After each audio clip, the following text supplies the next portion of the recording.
Hey, I'm Rose with Perfect Fit Resumes. As an expert resume writer, I thought it important to step through a poorly written resume we constantly see when conducting absolutely free resume reviews for potential clients who usually end up requesting our affordable resume revamp services. I'm hoping this walkthrough is beneficial to everyone, especially those submitting tens of resumes a day and never hearing back from employers. This quick demonstration will give you a really good understanding as to how critical it is to ensure that your resume is 100% professionally written by experts, so it increases your chances of not only making it through finicky ATS systems, but also increases your chances of being seen by hiring managers and nailing a job in this highly competitive job market. So, the first thing I've noticed is this huge header that's so poorly formatted that I would automatically toss this resume as a hiring manager or recruiter. Why? Because the background of this shape here is way too dark and way too huge. Secondly, the formatting of the content within it is very off-putting.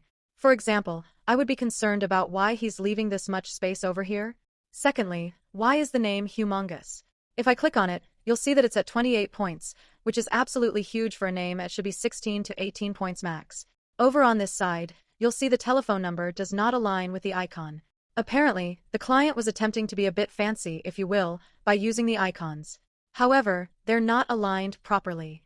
So that's another thing that would make me, as a hiring manager, toss this resume. The same goes for the email and map icons, which tells me this job seeker doesn't pay attention to detail. As an aside, job seekers shouldn't write or update their own resumes unless they're experts at it. Okay, the About Me callout isn't standard for professional resumes. I understand that a lot of do-it-yourself or DIY online job builders offers a gazillion templates, but many of these templates are not acceptable in the industry, have never been acceptable, and it's not part of any trend. And here at Perfect Fit, we work with many hiring managers as well as recruiters as well as agencies. So we often get to discuss what hiring managers and recruiters are looking for before they even submit you. Okay, they wouldn't dare submit a resume like this.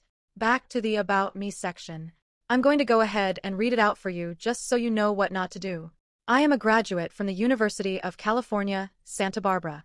Using my degree in biochemistry, I will be pursuing med school with intentions to serve my community in a healthcare setting. My coworkers would describe me as diligent, motivated, and selfless. My time at UCSB has allowed me to develop pristine study habits while balancing my social life with work. Alright, so that's a lot, and it's a lot of uninteresting content that hiring managers won't even read. And I made it a point to read as slow as possible just so I can absorb exactly where he's going. It's really not telling me anything other than he's a graduate of the University of Santa Barbara in biochemistry, which should be placed in the education section.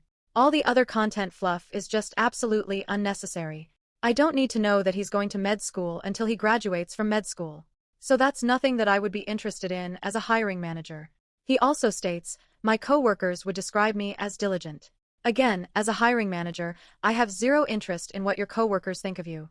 I'm most concerned about what have you done? What is your work experience? What were your achievements in past roles? What are your skill sets? What value will you bring to the role and the company, if hired? What is your education? So if you have an About Me section on your resume, remove it. If you found this video helpful, please comment, like, share, subscribe, and visit us at perfectfitresumes.com for an absolutely free resume review.